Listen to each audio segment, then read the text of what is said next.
An filɛbaaw ni an lamɛnbaga cɛ ana muso denmisɛn ni maabakɔrɔ aw bɛɛ lajɛlen ani ɲankuma. Fala Keyita k'i yɛrɛ fo k'i waleɲuman dɔn. Bi su in na min ye kibaruya telimanw ye an bɛ juma la tubabukalo tile 16 san 2026.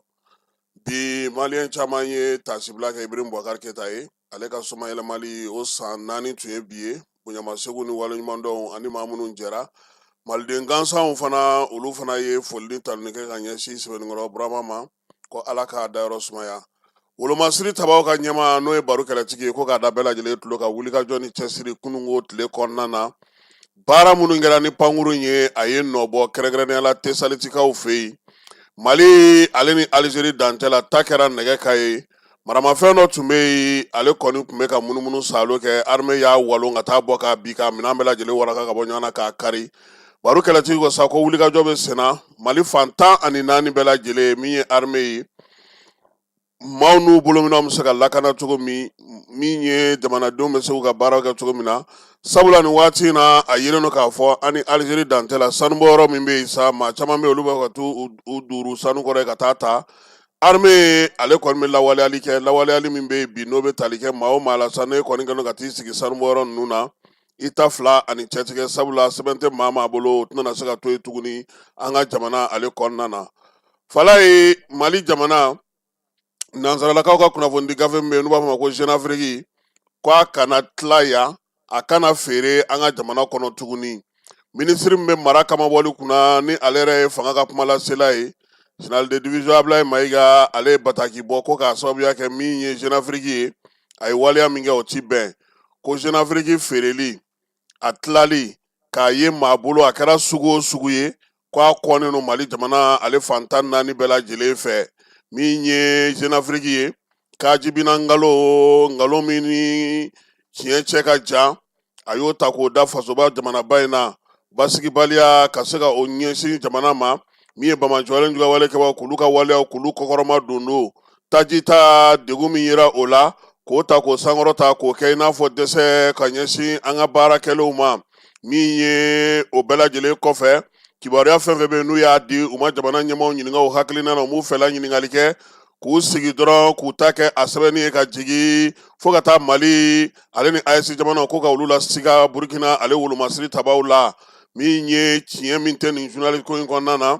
baara kɛcogo kunnafonidilaw fɛ min kan ka lase ka ɲɛɲini kɛ ka sɛgɛsɛgɛli kɛ ko baara ma kɛ min ye ka kuma di fan fila bɛɛ ma ko o ma ye a la nkalon min taara ka da maaw kan n'o ye Mali jamana ni AES jamanaw ye fo ka niw k'olu fujinen ɲɔgɔn kɔrɔ o la sa Mali jamana ko sa ko ale kɔni b'a ɲini jamana kɔnɔna na yan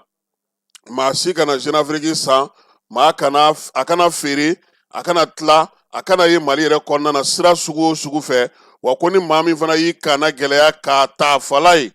ko min ye sariyaw ye ko o na boli ka kɛ ni Mali ale kɔnɔna sariyaw ye k'a daminɛ bila sa sɛbɛn in n'o fasirila janvier kalo tile 16 san 2026 fo don min sa ko Jeune Afrique kɔni ko ale tɛna don an ka jamana kɔnɔ yan tuguni.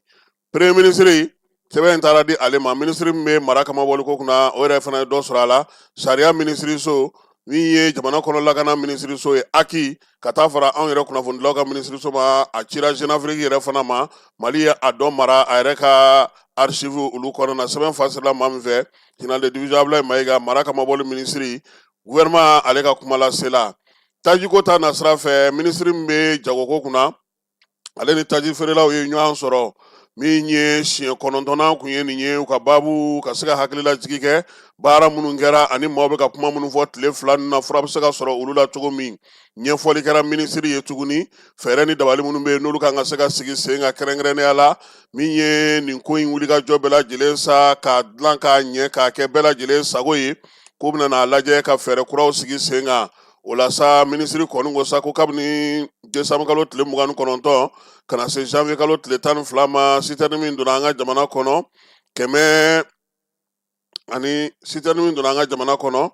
min ye 123 ye 345 466 ko olu de kɔni donna jamana yɛrɛ kɔnɔna na koyi citerne minnu donna sa u y'a yira sa k'a fɔ kɔni ko a bɛ ka dɔ fara taji kan 100 saradala 30 o de bɛ ka 34 o de farala kan ko fɛɛrɛ ni dabali ka tigɛ sa yaasa taji ninnu bɛ se ka se u seyɔrɔ la cogo min na jamanadenw bɛ se k'u sɔrɔ cogo min ye DGCC ka bolofara min bɛ kɛrɛnkɛrɛnnen la n'o bɛ lakɔlɔsili ni ko bɛɛ lajɛlen kɛ u y'a yira sa k'a fɔ ko taji kɔni bɛ ka don jamana kɔnɔ olu ni polisilakaw bɛ ka wuli ka jɔ kɛ baara bɛ se ka kɛ cogo min na k'a labila ka taa fan 14 bɛɛ lajɛlen fɛ min ye taji dɛndɛnko ɲuman ye ka se ka se kunun ko sufɛ k'a dugu jɛ bi sɔgɔmada in na la a yirala k'a fɔ sa ko min ye Joyila marabolo ye ko taji kɔni sera ale fɛ yen min ye citerne hakɛ min sera yen u yɛrɛ ka DNCC bolofara min bɛ yen n'o ye Fuseni Kɔnɛ ale ye min sɔrɔ k'a fɔ an ka jɛ ka ale lamɛn. An bɛ foli kɛ fɔlɔ Jolakaw ye, Jola cɛ n'a muso ani gouverneur n'a ka ainsi que les forces de sécurité et de défense ani journalistes les hommes de médias. Citerne hakɛ min sɔrɔla bi gouvernement sera ka mun bila an ka bolo kan an bɛ se k'a fɔ citerne den 8 nana Jola région kɔnɔna la. Fana CMDT olu ye 3 sɔrɔ gasoil la, Jola CMDT olu ye 2 sɔrɔ. Citerne tɔ 3 essence ye 2 ye ani gasoil 1 o nana Sotaraka la. Donc n'Ala ye sini yira an na parce que u nana sa u bɛna débuté n'Ala ye sini yira an na feere bɛna daminɛ ni feere fɛnɛ daminɛna feere bɛ kɛ hukumu dɔw de kɔnɔna la hukumu fɔlɔfɔlɔ ye jumɛn gouvernement ka arrêté interministériel yɛrɛ bɛ k'a yira mɔgɔw la k'a fɔ essence ani gasoil tɛ feere bitɔn na a tɛ feere ba a tɛ feere fɛn wɛrɛ si la ni station tɛ ni pompe tɛ n'a ma ɲɛ a bɛ kɛ de façon exceptionnelle fo autorisation de ka di mɔgɔw ma a la u bɛna u b'u présenter n'o ye u bɛ signer directeur commerce fɛ ka na station na a bɛ se ka d'u ma o la a bɛ se ka kɛ gasoil la parce que an b'a ye groupe hydrogène mɔgɔw ka so ani CFI daw la caman ye gasoil ye donc o la a bɛ di olu ma o hukumu kɔnɔna la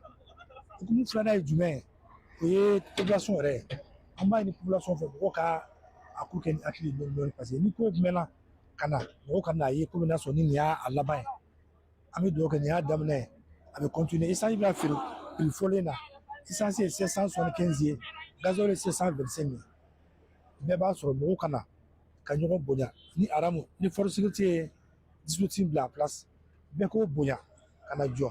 baara ka se ka kɛ a ka kɛ sutura kɔnɔ a kɛ bonya kɔnɔ walasa an bɛɛ ka se ka lafiya n'o tɛ mɔgɔ mɔgɔ ni fɛnɛ nana sɔrɔ an b'o fɛnɛ fɔ mɔgɔw ye ka na k'i profiter k'i bɛ nin profiter ani bitɔn ye k'a k'a kɔnɔ ni y'a kɛra ni mun nana la tu vas répondre devant le tribunal o bɛɛ an b'o fɔ k'o diya bɛɛ ma tintigiya ko to la fɛn dɔ la mɔgɔ si kana profiter fɛn min don a nana de ka se ka population ka souffrance alléger au moins 6 mois depuis le mois de septembre ou du mois d'octobre carburant ma se an ma yan ni tɛ en citerne donc mun mana na sa an ka jɛ an k'o minɛ ka ɲɛ baara ka kɛ bɛɛ k'i bolo di ɲɔgɔn ma a ka kɛ n'a ɲuman tɛmɛna an b'a ye wagati wɛrɛ an bɛna dɔ wɛrɛw sɔrɔ donc pour bɛɛ bɛ lafiya an b'a ɲini population bɛɛ fo ka bɛɛ waleɲuman dɔn parce que mɔgɔw muɲuna ka sabali mankan ma kɛ foyi ma kɛ donc an b'a tilen y'u fɛ toujours ka continuer n'o ye n'Ala sɔnna ma duwawu bɛ sira fɛ ka nalen an bɛ duwawu kɛ mɔgɔw ye ou merci voilà an bɛ foli kɛ yɛrɛ Fuseni Kone DGCC bolofara min bɛ Joyilakaw fɛ ale de ye o directeur ye taji min ye Korokaw ye olu ko k'a sɔngɔ jiginna fala ye Sijo Tamani ka laseli la sa ko taji kun ye 600 de ye litiri Koro n'a marabolo bɛɛ lajɛlen kɔnɔna na nka kabini bi sa a yira k'a fɔ ko kabini kunun sa kɛ kalo tile 15 a yira k'a fɔ ko taji bɛ ka feere 400 station kɔnɔna na ale ni taji feere yɔrɔ min na dugudenw kɔni ye foli kɛ sa ko halisa ne a bɛ se ka jigin ka tɛmɛ o kan o bɛ diya olu ye kosɛbɛ bankasikaw olu ye dugawu don kɛ min ye u ka ziyara ye laada la u bɛ ziyara min kɛ san o san u y'a kɛ alamisa kununko min ye silamɛ diinɛ maaw ye olu kɔni bɔra sa Korokaw fɛ Bankasi Jalasagu u nana ka na tasibila kɛ ka tila ka dugawu don kɛ bɛn ni kelenya cɛfɔ ni kan bɛɛ bɛ se ka sigi an ka jamana kɔnɔ cogo min na malidenw bɛ se k'u bolo di ɲɔgɔn ma cogo min na basigi o yɛrɛ bɛ se ka na cogo min na u ka kuma bɛ tali kɛ o la Kulukorokaw fɛ donbolo kɛra ye sanuyako ta nasira fɛ Kulukoro marabolo baara ninnu kɛra alamisa kununko min ye minɛnw ye sa n'o ye sanuya minɛnw ye o kɔni taara ka di u ma u ka sanuya minisiriso min bɛ bɛnsɛya saniya ni yiriwali kuntala jan kunna ale ka bolofara mɛ kulukoro marabolo kɔnɔna na a yira sa k'a fɔ ko moto kɔni n'o ye katakatani ye o segin dira pubɛli 400 nɛgɛlama o dira buruyɛti 90 o fana dir'u ma ka taa fara moto min bɛ yen n'o bɛ se ka ɲamaw cɛ sa ni minan ninnu bɛɛ lajɛlen di kun ye sa u ka se ka wuli ka jɔ kɛ yaasa min ye kulukoro yɛrɛ bɛ se ka saniya cogo min ani bamako ani fɛɛrɛ mun sigira ni sengasa jɛkulu fɛ n'o ye puruda ye ale ko sa ko min ye sigidaw ye olu bɛ se ka jɛya cogo min na fala ye min ye premier ministre ye ka baarakɛyɔrɔ la n'o ye général de division Ablaye Mayiga ye UNICEF o ka maa kofɔlen bi yan n'ale ka baaraw nana ɲɔngiri ale yan'a ka taa sa a nana ka na min ye foli kɛ premier ministre ye san 3 in kɔnɔna na a sera ka baara min kɛ Mali kɔnɔna na sabula min ye faso yɛrɛ cakɛda jɛkulu minnu b'an fɛ yan fala ye baɲumankɛtɔnw fara min ye nin baarakɛyɔrɔ belebeleba ninnu kan o bɛɛ lajɛlen bɛ général de division Ablaye Mayiga ale ka ministre so kɔnɔna na n'o ye mara kababɔli ministre so ye denmisɛnninw kɔni UNICEF ale bɛ baara caman k'u ye école ta na sira fɛ baloko ta na sira fɛ ale n'u ka cantine scolaire kɛnɛya fana a jɔyɔrɔba b'o la kosɛbɛ a ye foli kɛ sa k'u ka bureau dayɛlɛli min kɛra Menaka ale ni Kidal ko o diyar'u ye kosɛbɛ baara min n'u kun y'o sigi sen kan u na o daminɛ kura ye yaasa ni marabolo ninnu kɔnɔna na sa denmisɛnw ni dɛmɛ min ka kan o ka kan a y'a yira sa premier ministre k'a fɔ ko olu tɛna ni fɛɛrɛ ye koyi Mali de bɛ fɛɛrɛ bɔ olu ta ye ka na dɛmɛ de kɛ yaasa baara bɛ se ka kɛ ka ɲɛ k'ale kɔni taatɔ don nka maa min n'a nɔ na n'ala sɔnna a ma o na baara kɛ k'a ta Mali ale ka kuntilenna ma fala ye kalasakaw fɛ yen i b'a dɔn k'a fɔ CAS ale nana sigi kalasa kabini san 2017 san a yira sa k'a fɔ min ye CAS ye nɔnfɔn bɛ bɔ a la tuma bɛɛ kɛrɛnkɛrɛnnenya la bi kalasakaw fɛ ekɔliso u bɛ k'o baaraw kɛ siraba min bɛ bɔ ekɔliso kɛrɛfɛ sa se ka dugu kɔnɔna sɔrɔ fala ye o baaraw daminɛna bi min ye Sala Babi ye a n'a ka baarakɛlaw ni maa minnu bɛ yen n'olu bɛ CAS kɔnɔna na u bɛɛ lajɛlen jɛra sa ka taa motɛribaw bila sen kan min ye nin ekɔliso in ye a kan ka kɛ ekɔli ye min ye seconde cycle fana bɛna jɔ a kɔnɔna na o fana kɛrɛfɛ sa min ye Sala Babi n'a ka maaw ye n'o ye Alimanw ye u y'a yira sa k'a fɔ ko baara in yɛrɛ ndolati kɛnɛ fana kan ka dilan ka basketikɛ terrain dilan jibondow olu sigilen don bɛɛ lajɛlen b'a dɔn k'a fɔ bi kalasa kɔni tiɲɛ na fala ye ni fɛn wɛrɛ kɔni tɛ ala ni CAS sababu bi Sala ni a ka Aliman minnu bolo bɛ ɲɔgɔn bolo ni a san 30 ni kɔ ye nin ye o wulikajɔw hukumu kɔnɔna na sa u bɛ ka baarabaw sigi sen kan ni kɔni ka gutɔrɔn bɔ gutɔrɔnba la ka taa don kalasa dugu kɔnɔ maaw bɛ se ka tɛmɛ cogo min na lafiya la baara ka taa ka o da min ye CAS ye ale y'o kɛ ka kɔni ye sa npogotigiw de bɛ don yen kalan na kalo wɔɔrɔ dɔrɔmɛ 1 wo sɔgɔlen i t'a sara dumuni i t'a sara i tɛ ji sara i tɛ kuran sara i tɛ foyi sara ka kalan k'i kunna bayɛlɛmali i ka se k'o dɔn bagan mara i k'o dɔn min ye sogo fagacogo ɲuman tulu kɛcogo ni fɛnw k'olu bɛɛ lajɛlen dɔn i ka tila ka taa i sigi i yɛrɛ ye ka se ka baara k'i yɛrɛ ye a kɛkun ye o ye GIZ o baara ɲɔ ɲɛlen kɔfɛ Sala Babi fɛ ani ninnu bolo bɛ ɲɔgɔn bolo kabini san 2017 san u nana ka n'u sigi sibikaw fɛ ka CAS sigi bi mun ni mun bɔra a kɔnɔ o ye tigatulu dilanyɔrɔ ye bagan bosoyɔrɔ ka taa se tiga yɛrɛ yɛlɛmali ma ka kɛ tigatulu ye min ye bagan misɛnnin ni bagan kumabaw ka taa fara sɛw ni fɛnw kan Alimanw u ni Sala ka bolo ni ɲɔgɔn ma hukumu kɔnɔna na fala ye nin baaraba de bɛ bi kalasakaw fɛ yen an bɛ dugawu kɛ n'ala sɔnna a ma dɔgɔkun in kɔnɔna na an na taa kɛnɛ kan ye ka taa baara in lajɛ sabula a daminɛna bi ko kurubo karili ko ni ala sɔnna a ma o labɛnw fana bɛ sen na min ye CAS ye ale kɔni bɛ ka nɔnfɔn bɔ fala ye silamɛ diinɛw ka ɲɛmaa n'o ye Sherifu Usumani Madani Hayidara ye bi jumadonya la a ye laseli dɔ kɛ laseli min bɛ tali kɛ jamanakuntigi ye kuma min fɔ latilenni ani ka ɲɛfɔli kɛ kuma kɔnɔna na fana maa minnu bɛ se ale ma k'a deli a ka se ka dɛmɛ ta ka ɲɛsin u ma ka kuma jamana ɲɛmaaw fɛ a y'i da don o la o kɛrɛfɛ fana min ye Imam Mamu Diko ka segiliko kuma ka na an ka jamana kɔnɔ Hayidara a ye min fɔ an ye kunkuru min sɔrɔ a yɛrɛ ka communication maaw bolo an ka jɛ k'aw filɛ n'i bɛ Hayidara fɛ ko président y'a bolo sin ne ma k'a ni ne ye ɲɔgɔn ye ko caman kɛ nin na ne ko mɛ o man k'aw tɔɔrɔ a kɛra de o président ye tiɲɛ de fɔ an ka président ye tiɲɛ de fɔ a ma nkalon tigɛ ani ne ye ɲɔgɔn ye ko caman k'a la f'u ti fɛ ka ne yɛrɛ ye bilen fo an bɛ yɔrɔ min na bi a ka ca san 1 ni kɔ ye ne fɛ ka président ye a ma sɔn k'a ye u ma sɔn k'a ye o man ka kɛ o non personnel ressources mana ban diɲɛ kɔnɔ jamana min kɔnɔ a man ɲi Yango ne ko mago bi président na ntita wari ɲina fɛ aminu ka régime yi sigira u ka dɔrɔmɛ kelen b'a fɔ nɔ janumɛ kɔnɔ ma ɲini u fɛ u ma diya wa ne t'a ɲini u fɛ n tɛ taa warikolo olu fɛ n tɛ taa place ko la ne bɛ taa jamanaden minnu tɔɲɔna ni dekun b'u kan ne bɛ taa olu ka kungo dɛlɛw fɛ a ko anw yɛrɛ de ko ka wajuli ka hakɛ k'a la ni maa min ye dan sago dan k'o sago ko mɛ n'u ye mɔgɔ min minɛ anw de bɛ tila ka na deli kɛ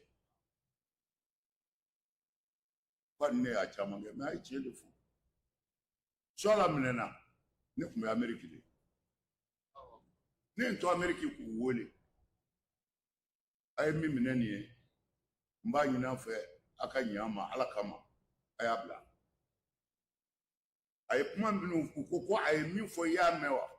n ko non a ye min fɔ ne m'a mɛn mɛ n b'a dɔn mɔgɔ min don a filila n'a y'a bila ne yɛrɛ bɛ kuma fɛ a t'i sɔsɔ a b'a to n ta la a tɛ segin a kan ni minɛ ni kun ye a kumakan de ye a y'a bila a tɛ segin nin kuma in kan k'u y'a mɛn o kɛra su fɛ ko n k'a to dugu ka jɛ an ko bɔn n k'a bɛ polisi de la k'u bɛna a déféré de ko non ko n ka sabali dɔrɔn dugu jɛra n y'u wele tuguni u ko Hayidara an b'a bila mɛ i b'i muɲu enquête dɔw bɛ yen n'an tilal'o la a bɛ bila an y'o deli kɛ o kɔfɛ wahabiya denw minɛna hali bi a dɔw bɛ kaso la kelen bɛ yen n taara o intervention na u ko Hayidara ko a ye min fɔ i y'a mɛn n ko n y'a mɛn ko mɛ aw bɛ yɛrɛw ko ka dansigi ko la o tuma na n'an ye min minɛ a ko a y'o bila o tuma na an bɛ mun kɛ n ko non a y'a lajɛ k'u bila ne taara intervention min na cɛnin bɛ min da ne yɛrɛ kan Ala de b'a dɔn mɛ ne ma taa intervention kɛ o conseil tɔgɔ la n taara kɛ n yɛrɛ tɔgɔ ni Ala de la ne t'a kanu abada tɔɔrɔ ka ne silamɛ ɲɔgɔn dɔ sɔrɔ hali n'an tɛ sira kelen kan fo ni n dɛsɛra a don ne ni faama min kumana a tɔɔrɔla quoi a tɔɔrɔla parce que a tɔɔrɔli kɔrɔ ye di a bɛ kɛ ne den de ye n'a ma kɛ n den ye a bɛ kɛ n dɔgɔnin jugujugu de ye a ko ne ma ko mais Hayidara tu vois comment alors n'i y'o fɔ mɔgɔ ma min ka kɔrɔ i y'a dɔgɔya mais o ma ne tɔɔrɔ parce que a dimina a ko a yɛrɛ de ye sariya sigi o kumana aw fɛ o ka wuli wa mais u y'a bila a ye dan sago u y'a minɛ tuguni dɔw wɛrɛ b'i bolo la bi ne wulila ka s'u ma wahabiya don n ko bɔn a ye dɔ kɛ kaso la a ye ɲɛ an ma a k'a to sunkalo surunyana a ye ɲɛ an ma a k'a bila ka taa sunkalo k'a ka so u ko ne ma ko mɛ Hayidara ko a yɛrɛ de ma nin sariya in fɔ wa ni min ye fɛn fɔ min t'i fɔ o ka minɛ wa ne ko an y'a fɔ n ko mɛ an ka ɲɔgɔn faamu n'a ye ninnu bila an b'u sigi de o conseil tɔgɔ la ka kuma u fɛ n'u y'a to o la o don n'u m'a to o la ka so b'o ti bɔ a nɔ na n ko mɛ a y'a to kana sunkalo kɛ so ne ni faamaw bɛ o boli la alors mɔgɔ minnu minɛna politiki mɔgɔw la u somɔgɔ caman sera ne ka so yan ne bɛ intervention la ne y'a ɲini an ka faamaw fɛ n kɔrɔkɛ min bɛ kɛnɛ ma n'a bɛ fɛ ka na ne hakili la n'a ma nacogo sɔrɔ ne taara intervention na an ka faamaw fɛ u k'a lajɛ n kɔrɔkɛ ka na u ma kuma jugu fɔ n ye mais ni faama saba sigira n donna a bɛɛ kan a y'a to n kɔrɔkɛ ka na a ka bɔ tunga fɛ a ka n'a faso la o kumaw jɛɲana an ye kuma caman fɔ o la n tɛna o fɔ yan mais n y'a f'u ye a bɛɛ ye kelen ye a y'a wele a ka na a y'a garanti fana n'a nana foyi kana k'a la mais a ka fɔ a ye i nana i bɛ faso kɔnɔ an ka dan yan an ka baara kɛ tan an ka faso bɔ nɔgɔ la an ka faso jɔ tan Ngo n'o fɔra ye an bɛɛ bi jɛ ka faso in dɛmɛ an seko la. Ngo mɛ ni min ma sɔn o ma fana ayiwa faso bɛ yen. Alors politique mɔgɔ minnu bi kaso la n'u minɛnen don minnu bolilen don n'u bi kɛnɛma ngo u k'u bɛɛ wele ka na. N'u nana jamana an ka jɛ ka sigi min bi ɲɛ jamana kɔnɔ o ka f'u ye. U kan ka min fɔ u man ka min fɔ a ka f'u ye. An bɛɛ ka jɛ an faso in na an k'a dilan. Bon o ɲininiw la a kɛra ne bolo bi gɛlɛya ye dɔɔni. Parce que o bɛ ka ne filɛ ni ɲɛ wɛrɛ ye bi mais u m'a faamu anw jɔyɔrɔ ɲɛ ye nin de ye Ala ɲɛ kɔrɔ. Anw jɔyɔrɔ ɲɛ ye nin de ye Ala ɲɛ kɔrɔ. Mali kɔnɔ ani Mali kan aw ka ko. Ayiwa Falaye an ye kunkurunin min sɔrɔ Sirifukɛ ka kuma na bi o de ye nin ye. Farikolo ɲɛnajɛ ta na sira fɛ Falaye e ko a ma kɛ jɔjugu laban ye ɲɔgɔntoro ye sa wa? Ka kɛ n'an ka kibaruyaw ye ko Sidibeka ye maga sa a ma minɛ Falaye a welela de k'a kana ni sɛbɛn ye sɛbɛn b'a yira k'a fɔ ko Mali farikolo ɲɛnajɛ secrétaire général y'a ye o sɛbɛn in de ma sɔrɔ a bolo u y'a fɔ a ɲɛna a ka taa nka komi sɛbɛn t'a bolo ale tɛ se k'a fɔ ko mɔgɔ ka taa fɛn kɛ fédération tɔgɔ la sabula secrétaire général papier ma deli ka dilan ale la fiyewu mun nana n'o ye Falaye sabula bureau in sigilen kɔfɛ a y'a sɔrɔ Bavier bɛ kaso la yɔrɔ ni mɔgɔ min bɛ kaso la o tɛ se ka maa nommé o tɛ se ka jɔyɔrɔ di maa ma min tun bɛ yen n'o ye Bavier ka dangan ye a kɛra ale ɲɛna ko o de y'ale nommé o dun sariyaw fana na o tɛ se k'ale nommé donc Sidibeka ye a welela k'a fɔ k'a kana n'o papier de ye min b'a yira k'a fɔ bi i ye fédération secrétaire général o kɔrɔ sisan Falaye ale kɔni ye waleya o waleya kɛ sa fédération tɔgɔ la o si tɛ waleya ye tuguni nka ko in a bɛ ka guwa Falaye ko in sen fɛ wariko kumaw bɛ ka bɔ a la kosɛbɛ Mali ye farikolo ɲɛnajɛ 2 kɛ kɔsa in na ani Jordani ani RDC ani Jordani kan durata an ye kibaruya sɔrɔ cogo min balontan in bannen Falaye sefa wari $16,000 tara ka di Mali ma a yɛlɛla san wa a yɛlɛla duguma wa maa si t'a ta yɔrɔ dɔn o kɔfɛ ani RDC fana jouera olu ko k'olu ye musaka bɛɛ ta o dun y'a sɔrɔ fédération mɔgɔw ye €75,000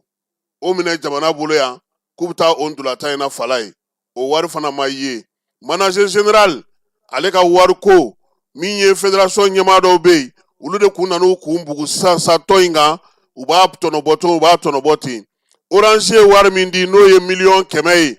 maa damadɔ de y'a sɔrɔ kan tɛmɛlen in na joueur kɔni 28 y'a sɔrɔ nka u ka dege karamɔgɔ tilancɛ y'a sɔrɔ tilancɛ ma foyi sɔrɔ a la Falaye a yera fana k'a fɔ dege karamɔgɔ dangan ale ka sara ko o ye $6,000,000 de ye $6,000,000 in kɔnɔna e ko a b'a bɛɛ sɔrɔ wa min ye manager général ye k'o ta ye $4,000,000 ye wari ninnu bɛɛ lajɛlen ɲɛnabɔli n'u fɛn bɛɛ lajɛlen tun bɛ maa damadɔ de bolo président yɛrɛ tun tɛ nin ko ninnu caman kalama Falaye an ye kibaruya min sɔrɔ e k'u ma Bavier yɛrɛ ɲɛnamini yan u ye Bavier yɛrɛ ɲɛnamini nka n'Ala sɔnna ma an bɛ to a ko kɛrɛfɛ n'an ye kibaruya minnu sɔrɔ an b'o da maaw tulo kan u bɛ se k'a faamu cogo min wa ko min kɛra ko in yɛrɛ juguma yɔrɔ ye Falaye o ye k'a fɔ Mali ale baati don min ye Yves Bissouma ye k'a ye ko kɛ ye a ye mɔgɔw dabali ban a man ka bali maa la parce que maa i tɛ min ye i t'o ye i tɛ se ka k'a ye fana quoi a jogo y'a sɔrɔ nin ko ninnu na tuguni wa a taara ale de pere taara ka joueur to yen ale pere de taara ka mɔgɔw to yen donc o ko minnu kɛra ɲɛmɔgɔw ɲɛna ani ɲininkali minnu kɛra wariw kɛcogo ni kow kɛcogo ni nin ko ninnu bɛɛ lajɛlen sigila sen kan maaw yɛrɛ tun ɲɛna ko Bavier bɛ fɛn caman kalama a la Falaye jɛ ale yɛrɛ tɛ fɛn caman kalama ko caman taara ka da la tile 2 in na de ale yɛrɛ fana bɛ ka fɛnw mɛn fɛn minnu bɛ k'ale yɛrɛ dabali ban donc don nataw a ko a tɔ na ɲɛdɔn an ye min sɔrɔ bi fédération ko la Falaye o ye nin ye ministre Mamudu Kasoge ale ye communiqué ci an ma Falaye communiqué in a ka ministre so tɔgɔ la k'a yira sa k'a fɔ ko min ye Adama Kulubali ye ni ale action sociale baarakɛla ye direction action sociale la ko ala y'a ka kalifa minɛ a la a tun bɛ baara kɛ kɛrɛnkɛrɛnnenya la jɛkulu min bɛ yen n'o bɛ kasobon lakɔlɔsili o bolofara baarakɛla kun don ala y'a ka kalifa minɛ a la janvier kalo tile 14 a tɛgɛra bana kuntala surun o senfɛ min ye adama kulubali ye a jɔyɔrɔ tun ka bon jamana ka cakɛla tun don min ye sɛnika maa kun don maa cɛsirilen don fana min ye wulikajɔ ni cɛsiri kɛ dunko juguya ni yuruguyurugu bɛ se ka kɛlɛ cogo min fasodenw ka tɔnjɛkulu fɛ mamudu kasogo ko sa n'o ye minisiri min bɛ sariya ko kunna a bɛ taasibila kɛ adama ye a ka minisiriso tɔgɔ la baarakɛlaw bɛɛ lajɛlen tɔgɔ la mali kiiritigɛlaw bɛɛ lajɛlen tɔgɔ la ko ala k'a dayɔrɔ sumaya ko a y'an kɔ kiti min ala k'o nɔgɔya an n'a bɛ taa jɛmi ala k'o nɔgɔya ala k'an yɛrɛ ɲɛ k'an ta don kɔnɔ minisiri mamudu kasoge min ye sariya minisiri ye an ka jamana kɔnɔ nin y'ale ka bataki ye ka ɲɛsin an balimakɛ an'an terikɛ adama kulubali ko ala k'a dayɔrɔ sumaya falaye nin bɛ lawalenkɛ kɔni ayiwa i keta ala ka fajiri k'an bɛɛ lajɛlen garisigɛ ala ka sini fara an si kan